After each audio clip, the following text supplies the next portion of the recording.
A notícia caiu ontem com o impacto de uma barrigada do Flávio Dino numa piscina infantil de plástico. Aquela cena que você não pediu para ver, mas o universo te obriga a assistir. Segundo a corajosa jornalista Malu Gaspar, o ministro do STF, Alexandre Uglandi, procurou o presidente do Banco Central, Gabriel Galípolo, pelo menos 4 vezes para fazer pressão em favor do Banco Master. 4 vezes. Não foi engano de agenda, não foi... Fiquei sem querer. Foi insistência, foi telemarketing institucional.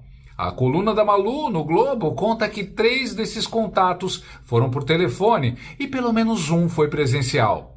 Ou seja, não bastou ligar, teve que marcar encontro. É quase um namoro. Só faltou mandar bom dia com figurinha. E olha que beleza, os relatos vieram de 6 fontes diferentes ao longo de 3 semanas. Uma ouviu do próprio ministro, as outras 5 ouviram de dentro do Banco Central. Ou seja, isso não é fofoca de grupo de WhatsApp, é relatório oral com testemunho ocular e cafezinho envolvido. Segundo essas fontes, Chandler Clayson ligou pelo menos 3 vezes para saber do andamento da operação de venda do Master para o BRB. Em julho, pediu que Galípolo fosse até ele. Não foi. Posso ir aí? Foi. Vem aqui. Quando o ministro chama, não é convite, é convocação. E aí vem o momento confessionário. Segundo o próprio Chandemar contou a um interlocutor, ele disse que gostava do Daniel Vorcaro. Bonito isso, amizade é tudo. Disse também, repetindo o discurso do banqueiro, que o Master era perseguido porque estava tomando espaço dos grandes bancos. Claro, sempre essa história. O sistema odeia o pequeno banco que movimenta bilhões e paga contrato de 129 milhões para a mulher dele. Chandemar pediu ainda que o BC aprovasse o negócio com o BRB, anunciado em março, mas travado. E já se sabia em Brasília que havia racha interno no BC sobre decretar ou não intervenção no Master. Ou seja, o banco estava com cheiro de problema e o ministro resolveu passar perfume institucional. Galípolo então respondeu que os técnicos do BC tinham descoberto fraudes de 12,2 bilhões de reais nos créditos repassados do Master para o BRB. 12 bilhões.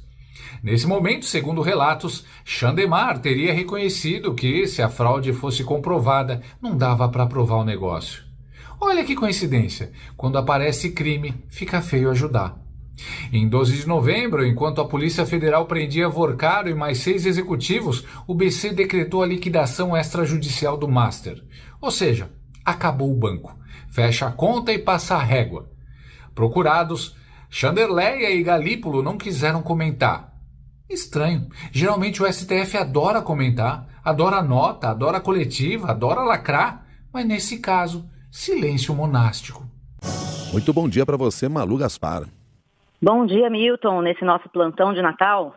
E que plantão é esse, né, minha amiga? Porque você ontem trouxe informações importantíssimas a partir de apurações feitas por você e sua equipe, informações levantadas. O ministro do Supremo Tribunal Federal, Alexandre de Moraes, procurou, sim, o presidente do Banco Central, mais de uma vez, pelo menos 4 vezes, para fazer pressão em favor do Banco Master. Que tipo de pressão? Numa delas, pelo menos, ele se encontrou com o Galípolo, ele chamou o Galípolo para conversar, e pediu para o Galípolo sobre a aprovação do Banco Master, queria saber se era possível, questionou ali sobre o que precisava para aprovar, como é que era isso e tal, naquela linguagem que a gente sabe que é a linguagem de Brasília, né? Tudo isso o ministro conversou com o Galípolo, segundo o próprio ministro contou para um interlocutor que me contou. Veja que foram 3 semanas procurando pessoas que tiveram acesso a essa informação, que conversaram ou tiveram acesso a essa informação de alguma forma a respeito dessa movimentação do ministro Moraes frente ao Banco Central, e eu conversei com 6 pessoas, delas uma ouviu do próprio ministro um relato sobre essa reunião. Então o Moraes chama o Gabriel Galípolo, diz tudo isso, que gosta do Vorcaro, que o Vorcaro estava sendo combatido pelos grandes bancos por estar sendo um novo entrante no mercado, e o Galípolo então diz para ele, e aí pergunta por que não aprovava, né, a operação, porque a operação havia sido anunciada em março, e essa conversa entre os dois foi em julho de 2025. Então, nesse momento, o contrato da Viviane com o Banco Master, ele estava funcionando, estava efetivo, ela estava recebendo. E aí o ministro pergunta isso para o Galípolo, e o Galípolo diz que, infelizmente, não daria para aprovar a negociação, o fechamento do negócio entre o Master e o BRB, porque tinham sido descobertas fraudes.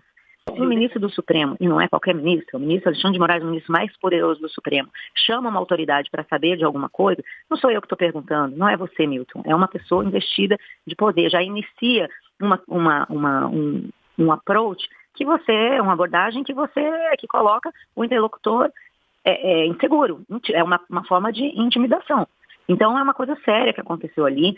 Eu cruzei essas informações ao longo de semanas, conversando com as pessoas, tendo cuidado de checar detalhes. Muita coisa a gente fica sabendo, não pode escrever por acordo com as fontes, mas as fontes foram muito completando a informação uma da outra.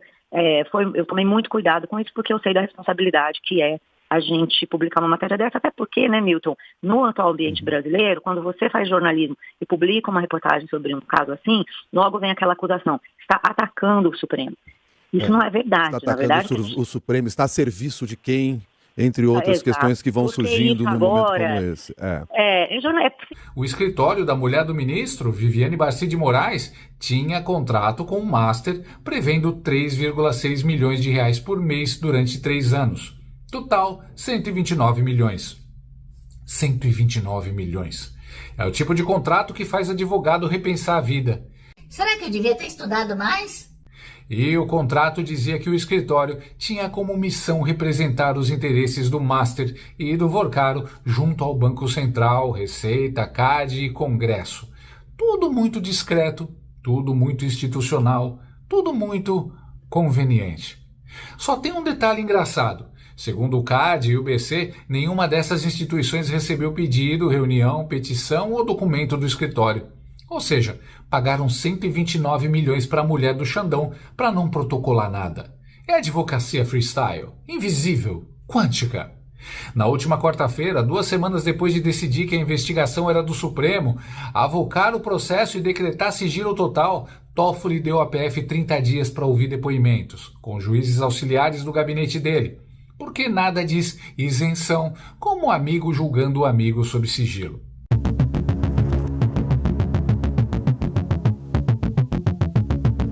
Os depoimentos ainda nem começaram, mas os técnicos do BC já estão tensos, com medo de intimidação. E eles disseram aos investigadores que nunca sofreram tanta pressão política por um único banco. Nunca. Nem em banco estatal, nem em crise, nem em escândalo clássico. Foi recorde. Por isso, na coletiva de fim de ano, Galípolo aproveitou para dizer que ele, em especial, está à disposição do Supremo para explicar tudo. Em especial. Quando alguém diz em especial, é porque já percebeu que vai sobrar para ele. E ele completou. Tudo foi documentado. Reuniões, mensagens, comunicações, tudo registrado. Traduzindo. Se alguém negar, tem print. A ideia foi clara, blindar o BC, registrar pressões, inclusive de políticos. Galípolo também admitiu que sofreu pressão, mas disse que teve apoio do Lula para não interromper a apuração. Ou seja, 9 dedos apoiou, mas não apareceu na foto. Na sexta-feira, o TCU entrou no caso e pediu esclarecimentos ao BC. Só que o TCU não tem atribuição para discutir transação entre bancos privados. Mas, quando o sistema entra em pânico, todo mundo quer aparecer. Uau! Estão insinuando que um juiz pressionar o BC por um banco pode ter relação com o contrato de 129 milhões da esposa dele com esse banco? Que maldade! Agora é só processar o ministro e esperar ele mesmo julgar o caso dele. Democracia freestyle. Mas calma, não vai ser ele. Vai ser pro Toffoli. O mesmo Toffoli que salvou o pessoal do Petrolão. Amigo é amigo. Falando sério agora, isso não é grave, é gravíssimo. O nome é advocacia administrativa. Crime. Mas quem decide o que é crime? O STF. E pro STF, crime mesmo é escrever com batom e estátua. Loop infinito. Aposto que o Xandão vai dar 24 horas pro Galípolo explicar e assumir tudo sozinho. Mas olha que curioso. A velha imprensa começou a falar. Uma revelação hoje do jornal o Globo amplia esse horizonte porque pela primeira vez aparece, ainda no campo das alegações, uma suspeita de possível advocacia administrativa envolvendo o ministro Alexandre de Moraes. Esse crime é definido no Código Penal como patrocinar interesse privado perante a administração pública, valendo-se da condição de agente público. A CNN chamou pelo nome: crime. A narrativa mudou rápido. O sistema parece que está descartando o Xandão como pilha usada. Cumpriu o papel, agora não serve mais. Segundo Mônica Bergamo, a Faria Lima entrou em combustão. Banqueiros ficaram sabendo das pressões. O nome de Chandler Clayson causou perplexidade. Quando até banqueiro fica perplexo, é porque passou do limite. Os rumores se espalharam. Escritórios, advogados, assessorias, imprensa, Brasília ferveu. E diziam que até o gnomo de 9 dedos sabia. As versões variavam, mas o interesse de Moraes aparecia em todas. A coisa piora quando você vê o patrimônio de Viviane Barci, de 24 milhões para 80 milhões em um ano. Crescimento de 232%. Ela devia dar curso no Sebrae. Ela abriu um novo escritório no mesmo dia em que o Lex Instituto entrou na lista da Magnitsky. Coincidência, é o nome artístico da corrupção. Depois, Chanderleia saiu da lista. As sanções foram revogadas. Meu Deus, essa mulher devia ser ministra da Fazenda. Para que CDB quando se pode investir no STF, né? Se a reportagem estiver correta, Chandemar agiu por cima, enquanto a esposa recebia por baixo 3,6 milhões por mês. Escândalo épico, até pro STF. O silêncio só piora. Qualquer outro já teria aberto inquérito contra o jornalista, mas dessa vez, silêncio por 24 horas. A advocacia é área de risco internacional para lavagem.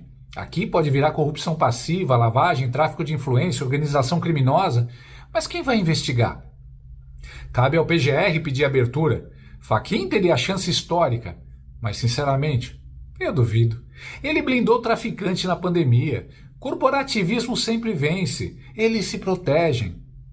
Aí veio a narrativa oficial. Chandler Clayson disse que as reuniões foram só sobre a Magnitsky. Mas a cronologia não fecha. As reuniões ocorreram antes da sanção. Matemática básica derrota a nota oficial. O comunicado é genérico, não fala datas, não nega o master, não menciona o contrato da esposa. E o tom é estranho. Cadê o Xandão Valente?